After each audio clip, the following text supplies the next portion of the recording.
亲爱的朋友们，欢迎来到微光夜读。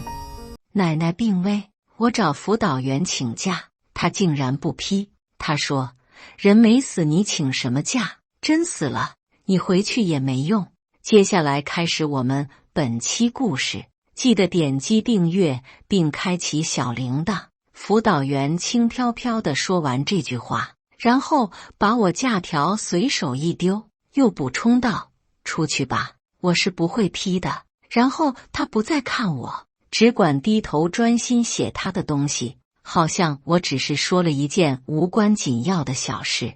我压根儿就没料到他能说出这么冷血的话，忍不住道：“刘老师，那是我亲奶奶啊。”他扶了扶眼镜，表情不耐：“谁没奶奶？就你有，就你特殊。亲奶奶怎么了？人不是还没死吗？”怒火蹭的一下被点燃，我感觉浑身血液都在这一刻冲到了头顶。我无法相信这是一个为人师表、受过高等教育的人能说出的话。我不由得提高音量：“他现在人在 ICU， 这有可能是我跟他最后一次见面。”啪！辅导员把手里的笔重重往桌上一放，板起脸道：“瞎嚷嚷什么？我给你脸了是吧？你知道我管着多少个学生吗？电气系5个班，电子系2个班，将近200个人。今天这个请假，明天那个请假，那成什么体统？运动会马上就开始了，你这个时候请假，脑子里装的是江湖吗？挺大个人了，怎么一点集体荣誉感都没有？你最好给我搞清楚，大学不是让你玩的地方。”辅导员对着我滔滔不绝地训斥，我心急如焚。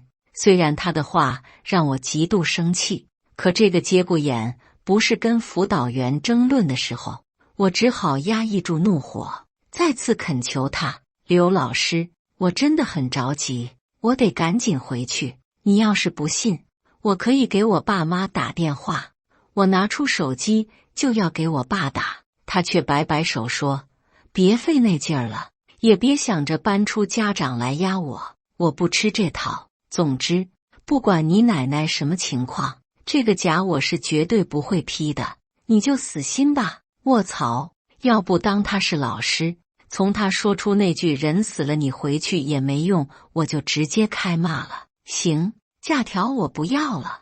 你辅导员管得了请假，还能管得了别人的2条腿？要说我们这个辅导员在请假这件事上真的是令人深恶痛绝。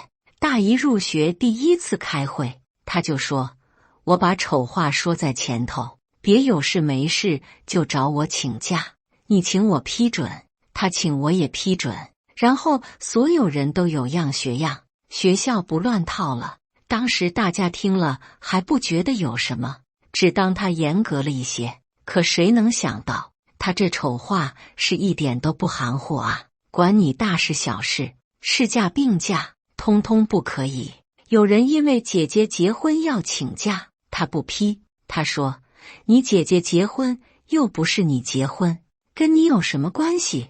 难道你姐姐结了婚，你们就不再见面了？等你结婚再来请吧。”有人因为要回老家补办身份证请假，他不批。他说：“挺大个人了，身份证都能弄丢，怎么不把你这张脸给丢了？”哦，今天到我这儿来就是来丢脸的吧？有人吃坏了肚子请假，他不批。他说：“我说过了，病假必须提前1天请，而且需要医院开的诊断证明。你说你在宿舍拉肚子，你怎么不干脆说你腰子被切了，要在床上躺1个月呢？”最他妈过分的是，有个女生因为来例假肚子太疼请假，她在自己的思政课上当着一群人的面指名道姓的阴阳怪气一个女孩子，私生活注意点吗？诸如此类，数不数胜。想让辅导员批假，难度不亚于让国足踢进世界杯，不能说没有，但几乎等同于没有。当然，如果有人敢挑战辅导员的权威，没有假条擅自旷课或者出校，后果很严重，轻则大群里通报批评，外加3000字检讨，重则给家长打电话被处分。但我现在顾不得那么多了，随便他辅导员怎么处置我，我今天必须回家。我当晚就坐上了回家的高铁，舍友给我发微信说辅导员来查寝，发现我不在，大发雷霆，在宿舍对我破口大骂。我说我知道，我手机里有7、8个他的未接来电，微信里几十条60秒语音方阵，可见他是真的气得不轻。他的消息我一句都没点开听，我言简意赅的回复：学生徐子豪现因奶奶病重请假回家，请假结束时间未定。对面秒回：我不同意。我去你大爷的，你同不同意关我屁事，反正我现在只是通知你而已。我回家后的第2天，奶奶就走了。我伤心之余，庆幸自己及时赶了回来，还来得及见他老人家最后一面。奶奶的葬礼完成之后，我爸才跟我说起，我回家那天辅导员给他打了电话，现在家里的事结束了，你赶紧回学校去吧，不能耽误学习。爸，我们辅导员他用脚趾头也能猜到，他跟我爸一定没说什么好话。我爸拍拍我的肩膀，爸都知道这件事你没错，你放心，不管怎么样，爸都站在你这边。我点点头。我在返校的路上给辅导员发了条消息，我说我家里的事结束了，晚上就能回学校了。直到我回到宿舍，他都没回我，但我可不会天真的以为他真的就这么简单的放过我了。舍友磊哥看我回来，大喊起来：你小子终于回来了啊！你是没看到老刘那天的样子，恨不得把咱寝室给拆了。哥几个1.8米的壮汉，愣是被他1.6米的气势给吓个半死。我掏掏耳朵，你怕什么？他还能搞连坐不成？社长是团支书，他担忧道：你明天就去找一下刘老师，跟他说几句好话吧。他这次真的很生气，小心给你处分。让我说好话？开什么玩笑？我没骂他，都算我有涵养了。老幺突然叫起来：老三快看大群，老刘说话了。哦，这都快12点了，他要干嘛？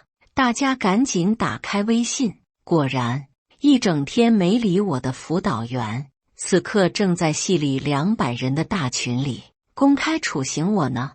电气系02班徐子豪未经老师批准，擅自离校1周，不按时参加学校组织的教学活动，无故旷课，已经严重违反了学校纪律。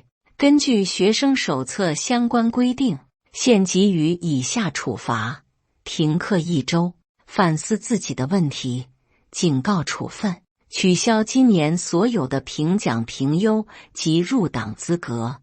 相关处分材料会装入学籍档案。处分期内如有再次违纪行为，处分累加，直至开除学籍。所有人都给我看好了，这就是不经过我的同意私自离校的后果。你们要是觉得自己能承担得起，就都去学他。最后辅导员艾特我，写一份5000字的检讨，明天早上9点交到我这里，晚1分钟处分加重。好家伙，我直呼好家伙！停课，取消评奖评优，取消入党资格，甚至还要开除我学籍。他辅导员好大的官威啊！寝室里的哥几个大气不喘，只是不约而同担心地看着我。谁都知道这些处分意味着什么，尤其是写入档案的话，我以后考公考编可能都有影响。社长眉头紧皱，看起来比我都发愁。这可怎么办啊？老三，要不你现在就给辅导员打电话，看看能不能减轻处分。这女的怎么这么狠毒？你傻啊？你第1天认识她吗？她一直就这种人。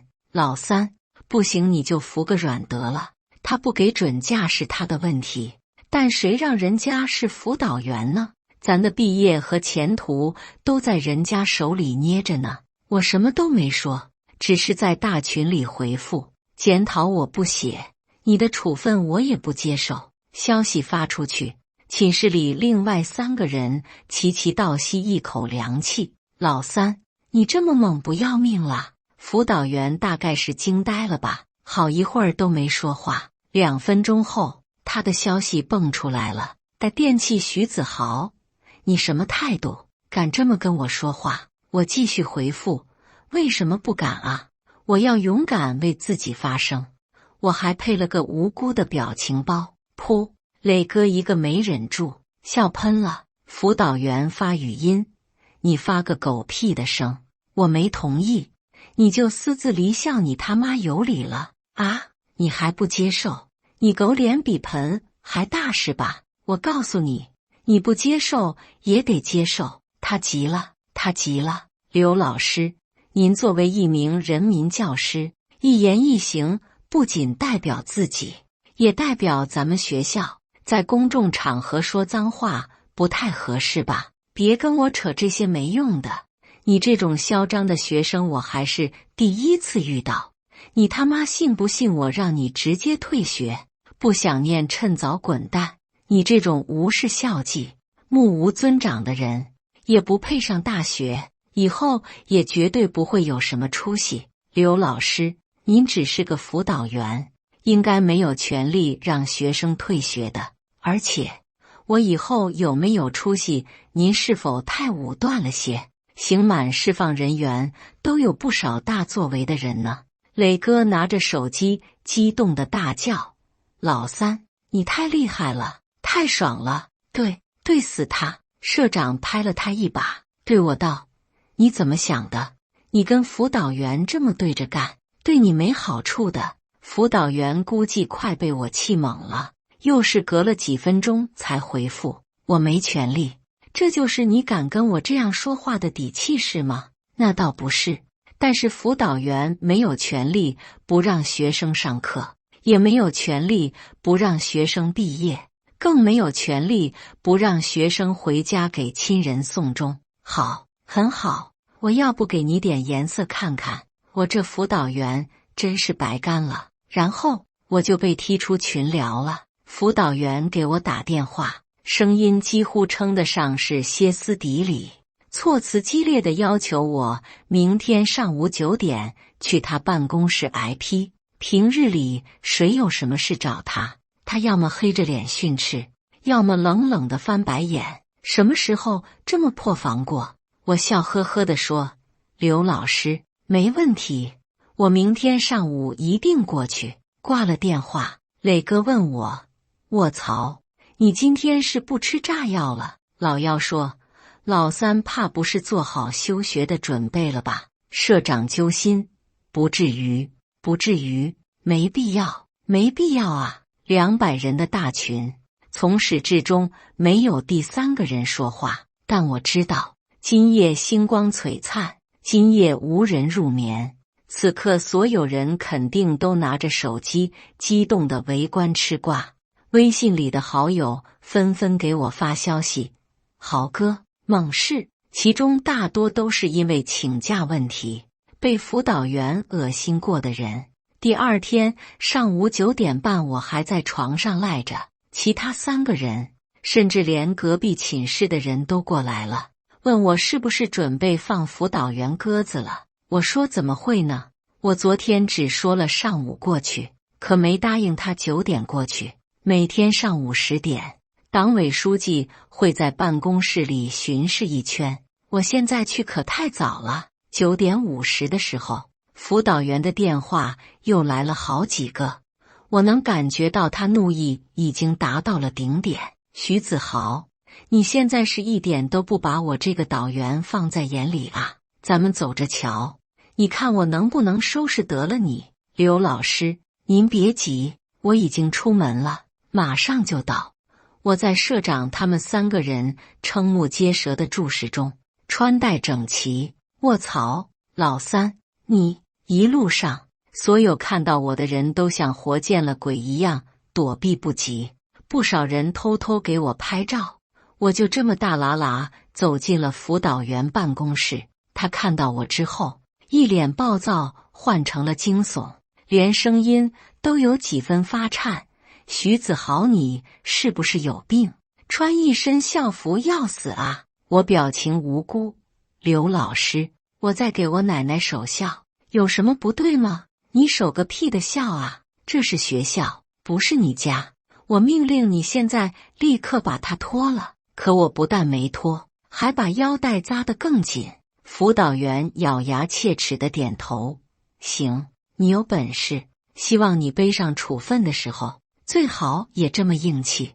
到时候可别像胡萌萌一样哭爹喊娘的来求我。胡萌萌，电子系的，因为午休时间出去做兼职，辅导员突击检查的时候不在寝室，被全院通报批评，并严重警告。他不服气，找辅导员理论时说了几句不好听的话，大概意思就是即便是辅导员也不应该干涉学生自由，自己的午休时间想怎么支配就怎么支配。这下可不得了，辅导员最在意自己的权威和脸面，平日里谁敢多问一句，他都能破口大骂，更别说当他的面对他不恭敬。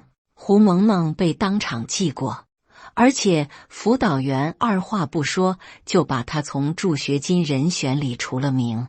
助学金不像奖学金，这里头导员可操作的空间很大。胡萌萌根本没想到会是这个结果，直接傻眼。几千块的助学金抵得上他做兼职几个月，可之后任凭他怎么和辅导员哀求都没用。回寝室后抱头痛哭了好几天。辅导员在开会的时候白眼快翻上了天，别以为上了大学你们就能无法无天，这里是学校，在学校就要服从我的管理，不服气的要么转系，要么退学滚蛋，跟我对着干，我有的是办法让你不舒服，管你是为你负责。一个个不知道感恩，跟白眼狼有什么区别？我手上不是没有被劝退的学生，你们最好给我注意点。这些言论早就让我不爽了。我故意迟疑了一下，斟酌着说，刘老师，评奖评优对我来说还是挺重要的，而且我已经是预备党员了，我的目标就是在毕业之前完成入党，学籍档案更不用说，如果有了污点，以后我找工作恐怕会有很大的影响，而且如果我被勒令退学，那我的人生就彻底毁了。听我说完，辅导员嘴角勾起，哼了一声，他用鼻孔对着我，嗤笑道，你还知道这些东西很重要啊？现在后悔了，是不是想求我放你一马？我告诉你，晚了。我甚至还听到他小声嘀咕了一句，傻逼，求你，想屁吃呢？刘老师，你想多了，我奶奶去世，我在已经告知您的前提下回家，没有任何问题，您没有资格因为这件事对我做任何处分。辅导员刚刚还得意洋洋的神情瞬间消失，他瞪大眼睛，你在这胡说什么呢？我怎么没资格了？我清清嗓子说道，学校的评奖、评优、评先都有制度，公示程序清清楚楚，不是哪个人随口说不能评就不能评。入党资格审查决定权在校党支部，在党支书，您作为辅导员还没有一票否决权。认真说起来，您横插一杠的话似乎越界了吧？根据校规，重大错误处分才会放进档案，而且即便处分要写进档案，也需要学院的党委领导通过后才能操作。您昨晚在微信群里发出的关于处罚我的通告，没有任何的院里相关文件支持，所以我可以说那些话就是过家家，根本没有效力。您该不会觉得自己有资格代表院领导吧？我一口气说完，辅导员脸已经黑得不像样了，看我的眼神简直能射出刀子。我赶在他开口之前又补充了一句，至于停课，那就更可笑了。您这是在剥夺我受教育的权利，这是什么无知又无耻的变相处罚啊！在学生面前作威作福惯了的辅导员，什么时候被当面这么对过？他快气疯了，手掌在桌上大力拍了好几下，拍完了疼得他龇牙咧嘴，他怒吼声都破音了。反了你了，到底你是辅导员还是我是辅导员？你这是在干什么？批判我吗？你算个什么东西？是不是你以为你马上要毕业了，我就拿你没办法了？我现在就立刻取消你入党资格，给你的处分我写进档案，你又能把我怎么样？你的奖学金也别想了，至于你的毕业证能不能拿到，全凭我。相较于他炸毛的样子，我很平静。刘老师，您当然可以想干什么就干什么，您可以处罚我，我也可以向上举报您，对吧？他眉心快能夹死苍蝇了，满脸不可置信。你敢威胁我？我摇头，不是呀，不是威胁，我认真的。他再也忍不住，抄起桌上的笔筒向我扔来，嘴里还大骂：你他妈吃狗胆了！可惜笔筒没砸到我，却摔在了刚刚推门而入的书记脚下。小刘，这是做什么呢？极度愤怒的辅导员看到门口的书记，蹭的一下站起来，跑过去捡起了笔筒。他脸色古怪扭曲，强扯出一个笑。冉书记，书记注意到了我，他上下打量了我几眼，然后又看辅导员。辅导员立刻开始恶人先告状。冉书记，现在的学生真是太任性了，说离校就离校。我批评了几句，就把我院上了，这不故意穿成这样来气我。你说我能不生气吗？如果每个学生都这样，那咱们的管理工作还怎么开展？呵呵，好你个辅导员，避重就轻是吧？什么叫说离校就离校？我找你请假你怎么不说？我为什么离校你怎么不说？书记到底是书记，他脸上没太多表情，转身问我：你自己说说，怎么回事？辅导员扭头给我一个死亡凝视，显然在警告我别乱说话。笑话，我怕你个嘚儿！我不慌不忙道：冉书记，是这样的，我奶奶去世了，我想跟刘老师请假，他没同意，我才直接走的。现在刘老师因为这个就要给我记大过处分，你这学生到底怎么回事？你找我请假的时候，你奶奶根本没去世，对吧？刘老师，是您说的，人没死不用回去，死了回去也没用，你忘了？辅导员紧张地看了眼书记，立刻否认：怎么可能呢？我怎么会说这种话？徐子豪，你可以不满意我这个辅导员，对我的管理提出意见和建议，但你不能乱讲话，污蔑我，知道吗？冉书记，也怪我管理工作没做好。辅导员叹了口气，现在这些孩子心思真的太多了，为了出去玩，跟辅导员撒谎的，伪造病历的，合起伙来骗老师的，那真的不要太多。我插嘴：刘老师，我说过可以给我爸妈打电话，我爸妈总不会用我奶奶来骗您吧？你，书记摆了摆手打断我俩，他沉声道：行了，我大概知道怎么回事了。小刘啊，我相信这个学生不会因为这是骗你的，我看这处分啊，大可不必。说到这个事，我也顺便多嘴一句，咱们做管理该严格严格，但是也不能不近人情嘛。还是书记给力，虽然态度不差，但意思就是直接说他管理死板，不近人情。那话怎么说来着？阎王好见，小鬼难缠，辅导员就是那个小鬼。辅导员平日里除了恶心学生，最在意的事情就是在领导面前邀功表现。现在领导当学生的面批评他工作没做好，这么丢人，还不把他气死？他脸色别提多难看了，偏偏不敢对书记说半个不字，看着他一脸吃瘪的样子，真爽啊！至于你，书记指了指我身上，严肃道：再怎么样，这种方式不可取，毕竟咱们这是学校，要注意影响。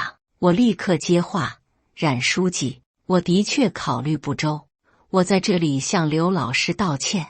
有任何问题，我应该跟老师好好沟通，而不是这样任意妄为。说完，我就脱了身上的校服。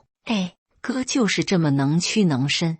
书记满意的点头。辅导员面上不敢发作，只有2个鼻孔用力一张一张，暴露了他此刻的愤怒。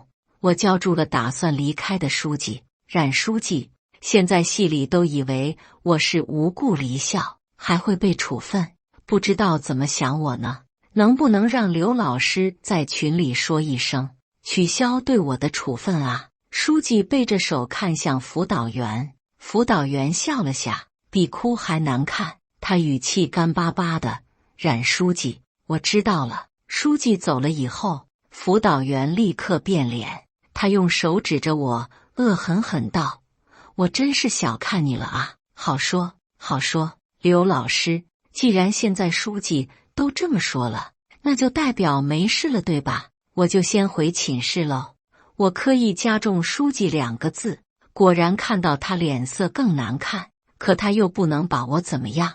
敌人看你不爽，偏偏又干不掉你的样子，真令人身心愉悦啊！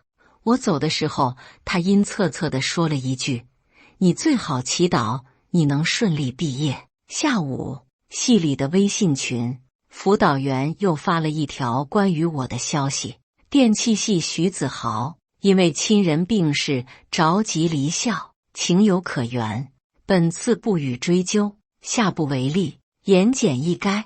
背后蕴含的意思却很不一般，这代表独断专行的辅导员也会有失败的时候，他竟然会做出让步。他的那些黑暗管理是有人能反抗的。寝室的几个兄弟把我佩服得不要不要的。老三你可真行啊，竟然能把这个老巫婆治住。是啊，他那天在咱寝室骂得忒难听，还有昨天群里对老三的处分多狠啊，完全就是不顾人死活。老三是真猛，跟他那么刚，还能全身而退，他不得气个半死。该谁让他拿着鸡毛当令箭，有点权力就把自己当什么了？成天见了谁都是一副扑克脸，好像谁欠他的。社长依旧一脸担忧，这次是没事了，但咱还没毕业呢，他会不会对老三、磊哥和老幺也这么想？看来辅导员心眼之小，简直是路人皆知。果然，还没过几天，他的报复就来了。辅导员突然把我叫去，说我的实习报告没交，学分不够，问题可就大了，要么尽快补上，要么延迟毕业。刘老师，这么重要的报告我不可能没交，班长当时可是跟我说过的，您可以去问他。辅导员给了我一记白眼，他真的很爱对学生翻白眼。得了吧，少拿这种蹩脚的理由来哄我，反正现在的结果就是我没收到。我叫你来呢，不是听你狡辩的，只是通知你而已。关乎学分的重要报告，我怎么可能拉下？用屁股想也知道他就是故意的。报告我可以重写一份，但关键是还得找到当初实习的单位，给人家解释，请人家重新盖章，就很麻烦。我没有跟他继续争论报告到底交没交，反正肯定是徒劳无功。他看我不说话，眼神得意又嚣张，好像在说小样，跟我斗。紧接着他开始接二连三的找茬，鸡蛋里挑骨头，说我们寝室卫生不过关，几次下来4个人的品行分全给了0。他还在大群里把4个人全部通报批评了一次。品行分和奖学金挂钩，说重要也不是特别重要，说不重要吧，它还是有那么一点作用。他完全不避讳，当着我们几个人的面指桑骂槐，一个老鼠屎坏了一锅汤，要怪就怪自己倒霉，摊上了一个没责任心的室友吧。不用说，这个没责任心的室友就是指我喽。他针对我不怕，但是通过打压其他人来报复我，顺带着离间挑拨我们寝室的关系，属实太特么恶心人了。幸好几个兄弟通情达理，谁也没有因为这事怨我。但最让我没有想到的是，身为一个辅导员，竟然用最下作的报复手段，造谣我和一个女孩半夜在操场乱搞男女关系。那天晚上，我跟一个老乡在操场看台上坐着聊天，结果不知道怎么被人拍到了一张错位图，看起来好像我的手正伸在女孩的衣领里头。辅导员把照片发在大群里的时候，我整个人都傻了。他接下来的话直接让我血压飙升。电器徐子豪，大半夜的，孤男寡女在操场，一点也不注意影响。这是教书育人的地方，不是让你们发泄兽欲的地方，性质太恶劣。我作为辅导员，这件事绝对会严肃处理。兄弟们，这谁能忍？我直接回复他，我要求你立刻把这张不实的照片和污蔑的话撤回，然后向我跟照片里的女生道歉。可是消息却发不出去。妈的，他居然把我禁言了！我发了个朋友圈，侮辱、诽谤，即便你是老师，我也不会放过你。请系里的兄弟姐妹们不要传播那张照片，对我朋友造成困扰。我在这里谢谢大家了。所幸我平时人缘还算不错，一会就有70-80个点赞，同学们纷纷跟我留言，这次必须占我豪哥。我早对他100个1000个不爽了，坚决不能向恶势力低头，造黄谣。妈呀，这是一个老师能干出的事，豪哥挺住。消息灵通的磊哥告诉我，我打听到了，之前那个被劝退的学生是因为老巫婆3番5次嘲讽他的性取向，然后有些二货就跟着他笑话人家，那个学生受不了，心里出现了一些问题，再然后就被他直接劝退了。卧槽，嘲讽别人性取向，我70岁的奶奶都没他这么老古板。老三，这次他是铁了心要弄你啊！我眼睛一眯，我呸！老子这次让他知道什么叫做搬石头砸自己的脚。我在学校的阳光平台举报了辅导员，投诉是11点发的，压11点半就找上我了。好家伙，之前就听人说阳光平台一点也不阳光，如果举报投诉老师，第一时间就会把举报人的信息转给被举报人。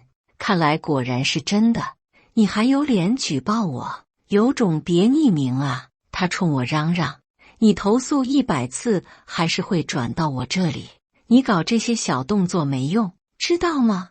你这次的行为影响太差，处分你那是天经地义。我笑，刘老师不应该啊。他狐疑道，什么应不应该？你一个受过高等教育的大学老师，不应该是个法盲啊！造谣污蔑，毁坏他人名声，可是违法的哟。他眼神有几分闪躲，但也就是那一瞬间的事情，马上又理直气壮地冲我吼，你少给我放屁，那照片拍得明明白白，铁证如山，你徐子豪在操场公然乱搞，这次就是书记来也不好使。你不是嘴硬说我没资格处分你吗？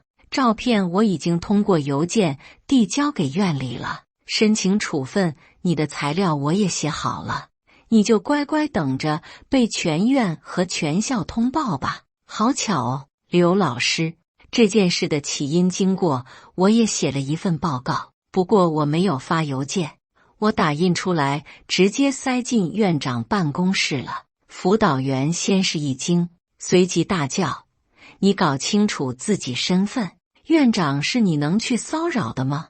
我双手一摊，我名声都坏了，我还有什么怕的？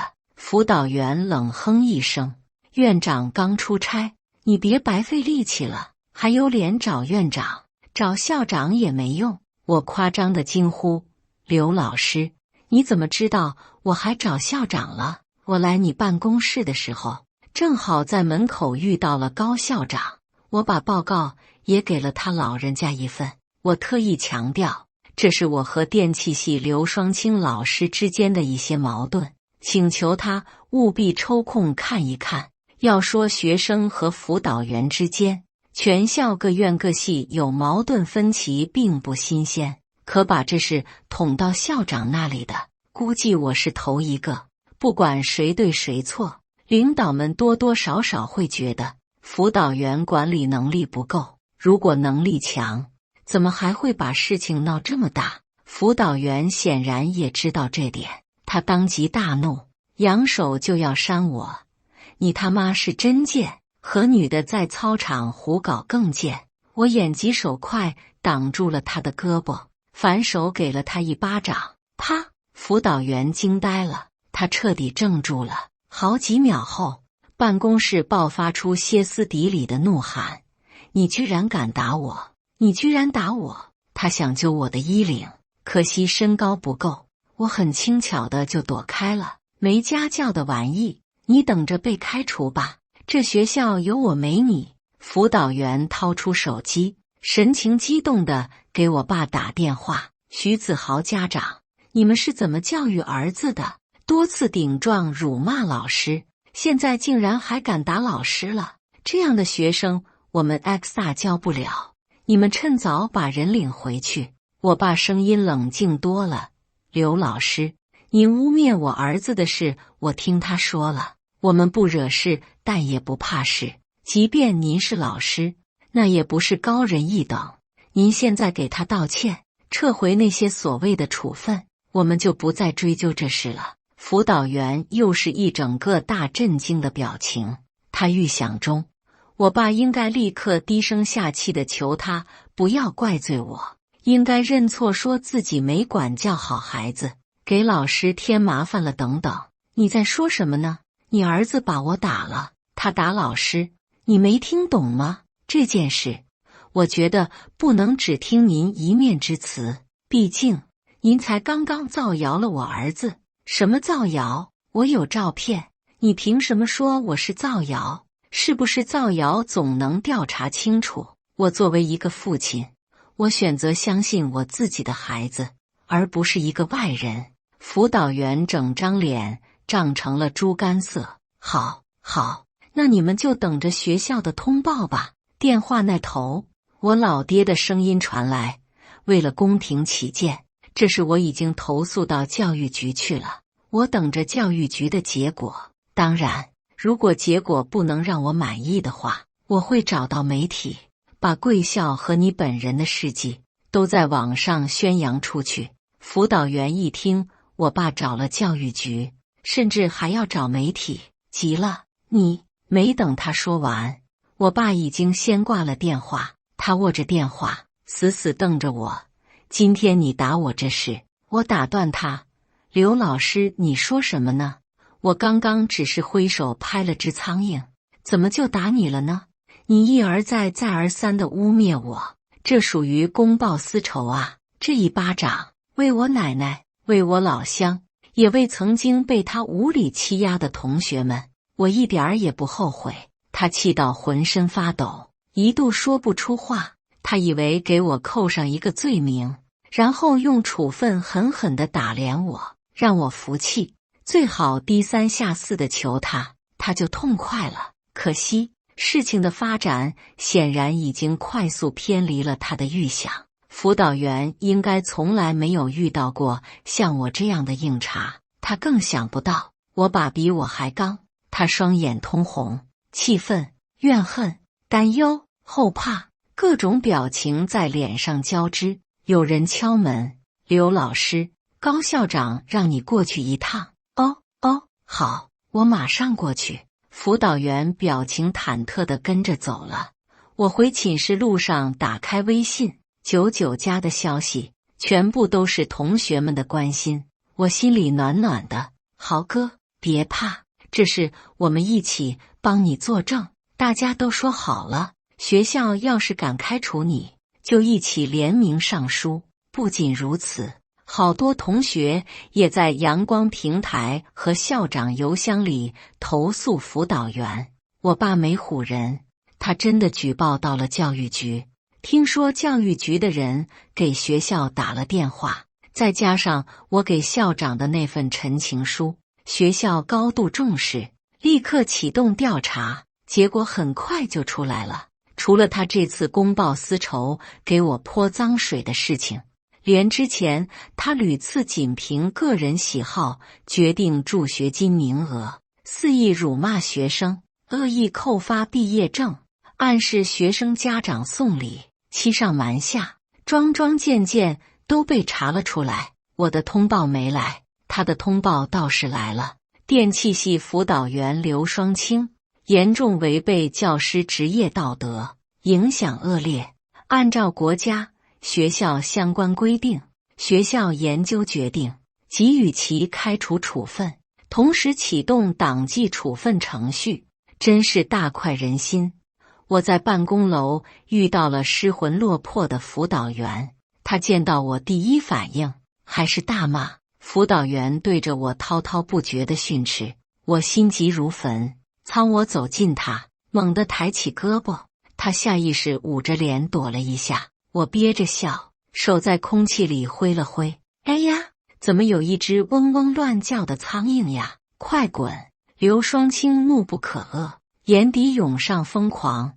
你别得意，打我那事儿没完，我告死你！我笑，随你喽，我也要通知你，学校针对你的处分出来了，可你污蔑我的事情还没完呢。我爸说他已经联系律师了呢。他听到我说我爸，立刻噤声，瞪了我几眼后，灰溜溜的转身匆匆走了。今天朋友圈里过年，所有人喜气洋洋，电气系学生苦刘双清久矣。我爸给我打电话，你小子真的打人了？爸，我是打苍蝇，苍蝇跑了。接下来我可要好好享受毕业前的大学生活了。感谢大家的观看，本期故事精彩吗？欢迎大家在下方评论区吐槽。如果你喜欢这类故事，记得点击订阅微光夜读，并分享给更多的人，这会对我帮助很大。再次感谢大家的观看。